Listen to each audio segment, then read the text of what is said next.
Word to your mother, boys and girls. It is your boy Sniper West coming at you here on Monday. It is February 23rd, 2026. Coming at you here from wizardsportspicks.com. And I am here with the one and only Wiz. A lot of college basketball this weekend, a lot to talk about, a lot to break down. Some very exciting games. Obviously, we had over the weekend, we had Duke beating Michigan. That was a fantastic game. That was in Washington, D.C. Arizona beat Houston in Houston. I was dead wrong on that game. I really liked Houston a lot. I have a lot of sharp friends here in Vegas as well that were on Houston. And boy, were we all wrong. The top 25 rankings will be out later today. We will go over those. We'll, see what Wiz has to say about what he thinks. Obviously these rankings are going to shuffle a little bit. So we'll see what Wiz has to say about that. There are a couple big games on the board tonight that we can hit as well. We have UNC hosting Louisville. That's a pretty big game. And Houston and Kansas at Allen Fieldhouse. We will get to those very shortly. But first, we need to talk some United States men's hockey. How about that game last night? Actually, it was Sunday morning. I did not get a chance to watch the game because I'm on the West Coast and I was still sleeping. But you got a chance to watch that game. I watched all the highlights. And I'll tell you what, our boys got it done. I'm pretty sure we were underdogs. I don't know what the odds were going into the tournament. But what do you think about some U.S. men's hockey? Wiz, are you a proud American today? Of course, who isn't? And I did bet that game. I really had a feeling USA was going to win and turn the tables on Canada. It was more a selection out of karma. You had the women's winning the gold, the men's hungry to, turn past defeats into a victory in this rivalry. And, there was no doubt watching the game that in the third period, when it was tied, that for 3/4 of the game, Canada totally outplayed the U.S. If it wasn't for Connor Hellebuck's performance, which was worldly, nothing short of probably one of the greatest, if not the greatest game by a goalie in the history of the sport on a major platform. I mean, he was under a barrage. It late in that third period from 10 minutes, 11 minutes on to like 2 minutes. He robbed Connor McDavid. He robbed Macklin Celebrini. He made an unbelievable stick save on a shot where the puck was behind him, heading to the net, and he swatted it away from Devin Towes. I think that was the shot that he deflected. And without his worldly performance, USA would have been settling for the silver medal. When it got to overtime, all bets were off. 3-on-3, didn't matter what happened in the first three periods. It's a whole different game, 3-on-3, because there's so much ice space. And it's so far different than a 5-on-5. And by the way, the USA did kill a 5-man against 3. They had 3 and Canada had 5 on a power play. That was so critical, and that was all Connor Hellebuck making these ridiculous saves. In the overtime, that pass to Jack Hughes, who is probably the best player, future Hall of Fame, tremendous. He had his teeth knocked out when he was interviewed at the end of the game. I think 2 or 3 front teeth were knocked out and blood was coming from his mouth, and it didn't even faze him. His shot was just unbeat. You couldn't stop that shot. It was perfectly placed. It flew off like a rocket. And, Jack Hughes is certainly one of a small group of young players that are going to be superstars. But there were several highlights in the game, but to me, the greatest highlight was after the game. And it was when the uniform of Johnny Gaudreau, number 13, Gaudreau would have been on this Olympic team. And he was killed with his brother a night before his sister's wedding by a drunk driver.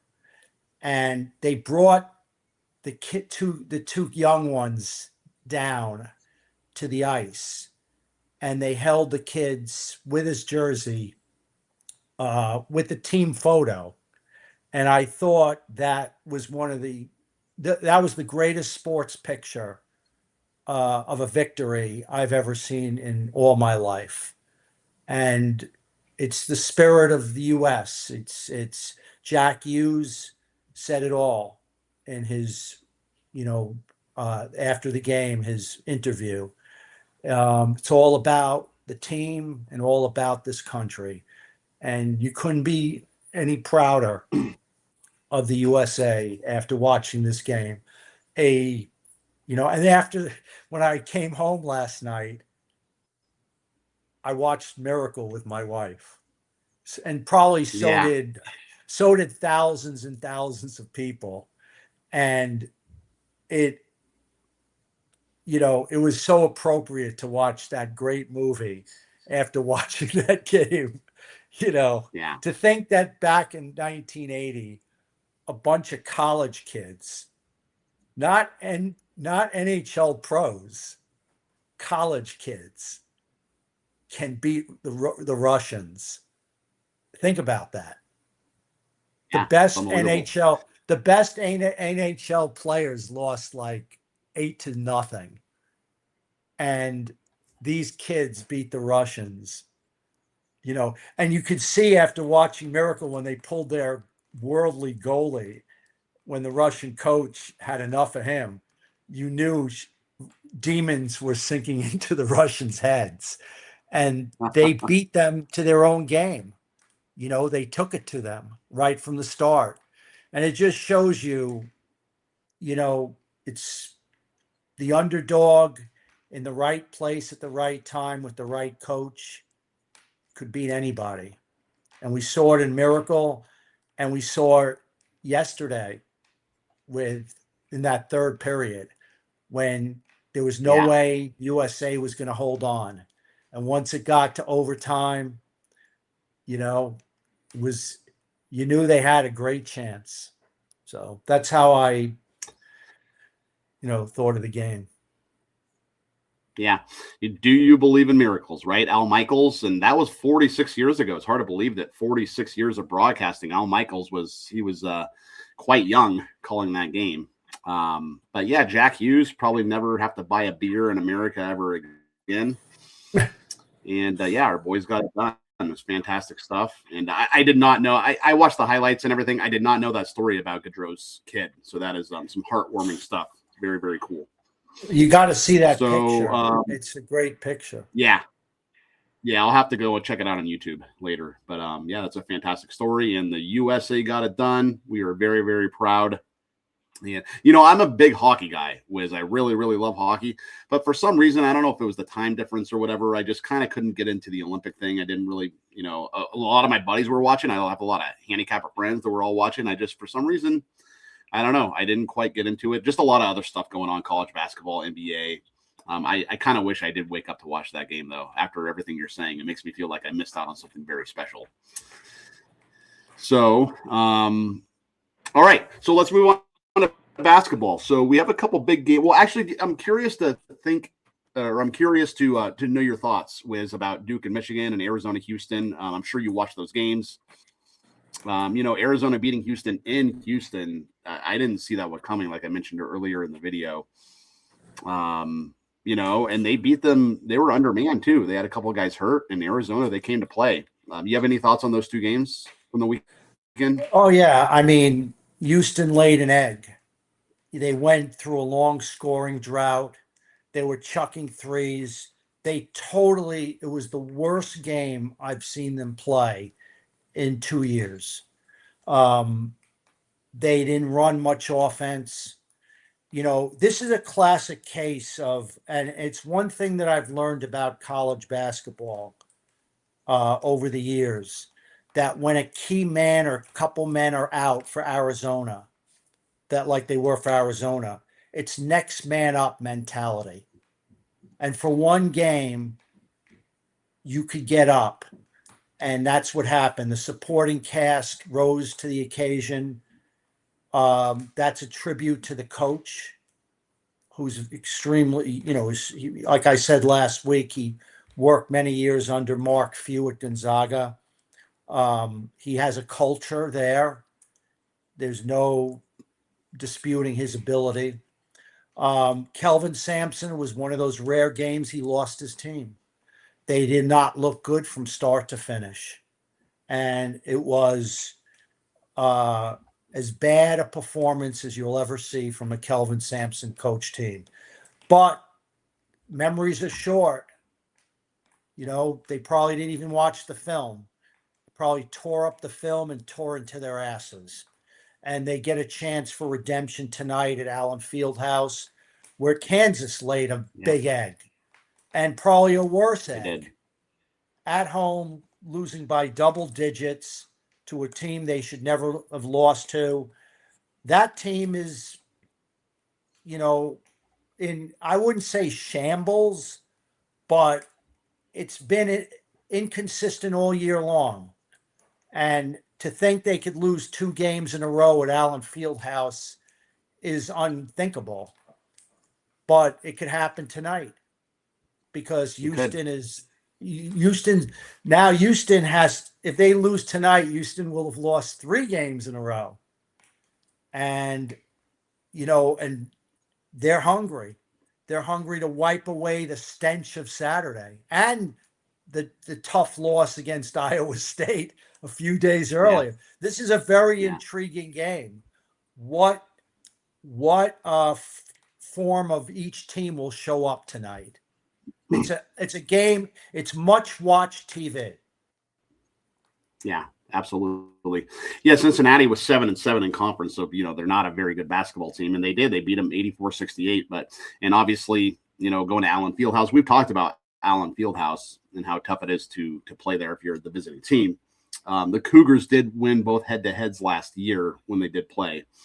So Kansas does have some revenge, but yeah, it's like you said. I mean, Houston, they can't lose 3 in a row, or it's just not a very good thing. Kelvin Sampson is going to have to go into damage repair. But these, my thought on this game, both these teams play to the under. Houston, they're 11-16 to the under on the season. Kansas is 9-18 to the under. So if you combine those two records, they are 20-36 to the under on the season. So I think it's going to be a lower scoring game. I think Kelvin Sampson's going to preach defense. I think Bill Self will preach defense. So under would be my lean on this game. We do have another pretty good basketball game tonight. I don't know if you have thoughts on this game, but we have the North Carolina Tar Heels hosting the Louisville Cardinals. Louisville is number 21 in the country. UNC is number 16. Caleb Wilson is out for the Tar Heels. He's their leading scorer. But this Louisville team, they score 86 points per game. They're a high-flying offense. UNC, though, they play pretty good defense. They only allow 70 points per game, so something has to give there, right? Both teams are 9-5 in conference, which makes the magnitude of this game even greater. UNC is 15-0 at home. They play very well at Chapel Hill. Mikel Brown Jr., he leads the Cardinals in scoring. He averages 18.6 points per game. UNC did get back Henry Vassir. He returned from a 2-game absence. He posted 19 points when they beat Syracuse over the weekend. But I don't know, that stat about UNC not losing at home this year, 15-0 at home, and they're a 2.5-point dog, Wiz. UNC is catching 2.5 at home with Louisville coming in. I think I smell a little bit of an upset here. I kind of like the Tar Heels. I don't know if you have thoughts on this game. Well, that's the equalizer, the home field advantage. Louisville's really heating up at the right time. Carolina's, playing decent ball. But like you said, there's no knocking that undefeated home record getting points. I personally don't like the game at all as a bet because I like the way Louisville's coming into the game. I love their coach. But, I wouldn't lay the points. I wouldn't lay those 2.5. Could be a really tight game. So I don't really have a strong opinion on that one. I want to go back to that Houston game. Houston on Saturday, the major reason they lost, and it's really the reason, is they were in horrible foul trouble early in the game. And when you're in foul trouble, when you have like 3 guys with 2 fouls early in the game, especially your point guard, it throws off your rhythm terribly. They never were able to regain that rhythm. And that was the major reason for their demise. 3 guys with 2 fouls early in the game. That does it to you. You can't get into a flow. So I just wanted to bring that up. I didn't mention that as a reason, and it was the major reason, and everything just compounded after that. So as far as that Louisville game, I don't have a strong opinion. I know some friends of mine that are pretty good handicappers are on North Carolina with the points. And I would tend to agree there. So, all right, that's basically the only 2 games of any magnitude. Obviously, there's some other college basketball on tonight, but it's all the 6-digit rotation numbers, right? The extra games, smaller conferences, which you can make money in, but I just figured we would talk about the 2 big games tonight. As far as these rankings, Wiz, so we had, coming into the weekend, and up until now, the new rankings, they come out today, later on today. We shoot this on Monday morning, obviously. But we had Michigan number 1, Houston number 2, Duke number 3, Arizona number 4, UConn was number 5, Iowa State number 6, Purdue 7, Kansas 8, Nebraska 9, Illinois 10. That is where we sat. I believe this was released February. Actually, yeah, this was last week. So, any thoughts on the rankings? You want to go over the top 4, top 5? What you think it should be when they come out later today? I'm going to bet that I'm going to be 95% accurate. And I don't know what the rankings are, right? They haven't come out, right? Right. Okay, here we go. Correct. Duke 1. Michigan 2. Arizona 3. Houston 4. UConn 5. That's it. So you mark that down. All right. Duke, Michigan, Arizona, Houston, right here. UConn. Yep, that's it. Duke is a lock for number 1. Duke is a lock for number 1. Yeah, I believe so too. John Shire has the ear of his team. They're playing quite well. That was an impressive win over Michigan. And and I do agree with you that Michigan probably should not fall too far down the standings. They just ran into Duke. It's not their problem, right? On a neutral court with more Duke fans, and I wouldn't drop them. I wouldn't drop them below second. I wouldn't be shocked if they put Arizona 3rd and Michigan Arizona 2nd, Michigan 3rd, but I don't think that's happening. And I think the fact that UConn beat up on Villanova at Villanova gives them, I don't see them dropping any slots, because that was a really nice rebound win. Yes, absolutely. I agree. We do have some NBA. There are 3 games on the NBA hardwood tonight. We will, I have a premium play over the website. If you want to go over to the website, wizardsportspicks.com, you can get my premium selection. I have 1 selection in college tonight, 1 selection in the NBA, but we have plenty of fantastic handicappers over there at the website. You can go check the leaderboard, see who is hot in what sport.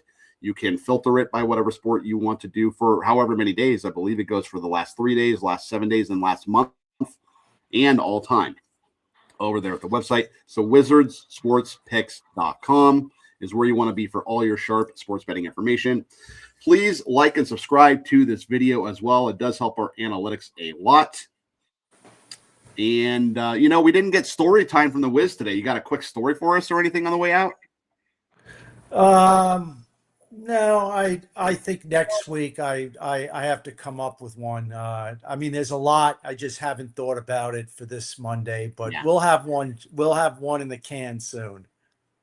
You got to stroll down memory lane and get all those memories back out. So cool. Of All course. right, Wiz. Well, always a pleasure doing the show with you. We do the show 3 days a week, Monday, Wednesday, and Friday morning. We also do the Wizard Sports Layer. I do the Wizard Sports Layer with a couple of handicappers from the website. That's every Wednesday evening. And we have content coming at you every day from the website as well. Beyond the Lines, that is a running, ongoing series where one handicapper from the website does a free pick video with some free leans Monday through Friday, sometimes Saturday and Sunday as well. Okay. So I am Sniper Wes. That is the Wiz over there for wizardsportspicks.com. We will see you again on Wednesday morning with another episode of the Wizards Crystal Ball. And we will see you then. Peace out and keep firing.